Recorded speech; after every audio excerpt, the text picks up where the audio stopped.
financement, aide et conseils aux entreprises. Objectif d'apprentissage 2. Les gestionnaires seront en mesure de déterminer les étapes de leur processus d'embauche en fonction de leur organisation et des différents rôles. Objectif d'apprentissage 2A. Établir l'organigramme. Objectif d'apprentissage 2B. Évaluer la description d'emploi. Objectif d'apprentissage 2C. Définir le processus d'embauche. Objectif d'apprentissage 2D. Savoir quand et comment intégrer le plan d'intégration au processus d'embauche. Élaborer un processus d'embauche. Dans cette section, nous expliquons pourquoi il faut remonter jusqu'au processus d'embauche comme point de départ pour créer un plan d'intégration, à quoi ressemble un processus d'embauche, comment ce processus peut donner le ton à la relation employeur-employé et quelles sont les répercussions de ce processus sur la rétention du personnel. A. Pourquoi faut-il remonter jusqu'au processus d'embauche? B. Qu'entend-on par processus? C. Pourquoi est-il important d'avoir un processus d'embauche? D. À quoi ressemble un processus d'embauche? 1. Organigramme. 2. Description d'emploi. 3. Offre d'emploi. E. Comment arrimer le processus d'embauche au processus d'intégration? Pourquoi faut-il remonter jusqu'au processus d'embauche?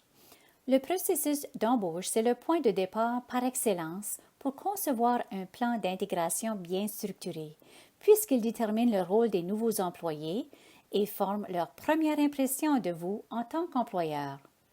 Connaître le rôle que jouera votre recrue, c'est important pour votre organisation, mais cela vous permet aussi de bien structurer la formation, le but étant de maintenir l'efficacité des opérations de l'entreprise en enseignant à votre recrue comment elles sont gérées. Qu'entend-on par processus? Créer un processus d'embauche, c'est créer un guide étape par étape pouvant être utilisé systématiquement et appliqué à la plupart, si ce n'est pas toutes les situations d'embauche. Il consiste en un ensemble de mesures progressives, fondées sur des pratiques exemplaires, soit le chemin à suivre pour engager quelqu'un. Pourquoi est-il important d'avoir un processus d'embauche? Le processus d'embauche est crucial pour maintenir l'uniformité et l'équité dans vos pratiques de ressources humaines pour trouver et sélectionner des candidats de qualité qui soient compatibles avec votre organisation et pour propulser vos recrues vers une intégration solide et efficace, ce qui, au bout du compte, renforcera l'efficacité de votre organisation. À quoi ressemble un processus d'embauche? Votre processus d'embauche devrait être formé comme suit. 1. D'abord, penchez-vous sur l'organisation dans sa forme actuelle et sur les fonctions et responsabilités des personnes qui y travaillent.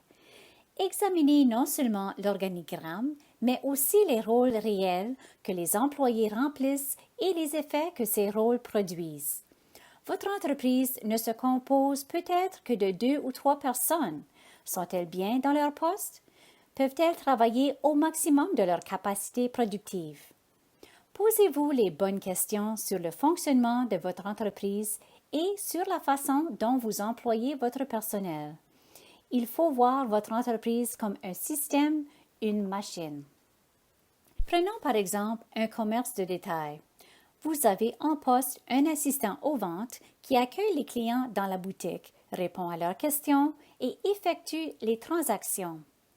Vous savez que vous auriez besoin de plus d'aide puisque votre assistant aux ventes et vous-même êtes toujours occupés. Mais avant toute chose, demandez-vous, où est-ce que l'engrenage bloque et quelles sont les tâches négligées? Quel est le véritable problème? Est-ce que les vendeurs passent trop de temps sur le plancher à aider les clients, ce qui entraîne de longues files d'attente à la caisse? Si oui, est-ce que l'embauche d'un caissier ou d'un autre assistant aux ventes serait la solution? Ou encore, est-ce que le service aux clients sur le plancher se fait au détriment du marketing et de la comptabilité? Dans ce cas, devriez-vous embaucher un autre assistant aux ventes ou un aide comptable à temps partiel? Ou peut-être pourriez-vous faire affaire avec une autre entreprise pour obtenir ces services? Autre solution. Vous pourriez décider d'embaucher 2 nouveaux assistants aux ventes et une personne chargée du marketing à temps partiel, ce qui vous permettrait de vous consacrer à la caisse et aux clients dans la boutique et, au surplus, de préparer les reçus à envoyer au service comptable que vous avez retenu pour la saisie, le suivi et les rapports hebdomadaires. N'ayez pas peur de sortir des sentiers battus quand vient le temps d'embaucher des employés et de leur attribuer leurs fonctions. Essayez toujours de gagner en efficacité, simplifiez les processus, améliorez la communication et exercez-vous à fonctionner dans vos systèmes. Votre entreprise n'en sera que plus efficace. C'est aussi pourquoi vous devrez toujours étudier votre organigramme avant d'embaucher une nouvelle personne. C'est essentiellement la carte de votre entreprise. Il s'agit de vous assurer que tout fonctionne correctement, que vous avez vraiment besoin d'un nouvel employé, que vous embaucherez la bonne personne pour le poste parce que vous comprenez vos besoins et que l'embauche se fera efficacement de façon à améliorer votre entreprise. 2. Après avoir établi votre organigramme, déterminez dans ce contexte quelles seront les fonctions de votre nouvel employé et comment vous formulerez la description du poste. Il faut voir la description d'emploi comme un contrat stipulant vos modalités d'un côté et les tâches que l'employé remplira de l'autre. Rappelez-vous, cette description de poste vous servira de référence dans la gestion continue de l'employé, lors des évaluations et lorsque vous envisagerez une promotion ou une augmentation de salaire ou, au contraire, des mesures disciplinaires. Enfin, vous vous y référez pour veiller au respect des conditions du contrat d'emploi, tant par vous que par l'employé. Les descriptions d'emploi doivent être détaillées tout en restant suffisamment générales pour éviter la microgestion. Elles doivent énoncer les résultats désirés à l'égard de l'employé, les moyens qu'il doit prendre pour y arriver, ainsi que la façon générale dont il s'acquittera de ses fonctions. Voici comment éviter la microgestion. Demandez-vous si la tâche en question doit être effectuée d'une certaine façon ou si différentes méthodes peuvent donner le même résultat. Tenez compte de cette variable lorsque vous rédigez la description d'emploi. Ce qu'une description d'emploi devrait comprendre. A. Une description générale du poste, de la place qu'il s'occupe dans l'organisation et de la façon dont il contribue à l'atteinte des objectifs organisationnels. B.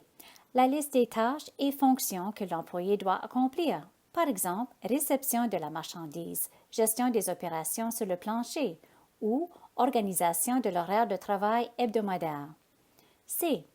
Les résultats voulus associés au poste, énoncés dans un langage descriptif, par exemple, fournir. Utilisez le formulaire d'entrevue avec l'employé pour rédiger votre description d'emploi. De cette manière, celle-ci sera prête pour la première entrevue. 3. La description d'emploi devrait servir de document d'orientation pour la gestion de l'employé, la rédaction de l'offre d'emploi et la conduite de l'entrevue de premier contact. Ce qu'une offre d'emploi devrait comprendre: A. L'entreprise. Indiquer le nom officiel de l'entreprise et présenter brièvement son historique. B. L'emploi. Présenter un aperçu des responsabilités et la raison d'être du poste à pourvoir. C. Exigences et qualifications. Décrivez brièvement le candidat idéal en précisant la formation, l'expérience, les compétences et l'attitude recherchée. D. Processus d'embauche. Expliquez le processus d'embauche. Indiquez les dates importantes, tests, entrevues, et si on communiquera ou non avec les candidats à divers stades du processus d'embauche et si oui, de quelle façon. E. Comment postuler. Par exemple, les candidatures peuvent être transmises par la poste par courriel en ligne à la personne ressource au plus tard à minuit le 9 septembre 2021.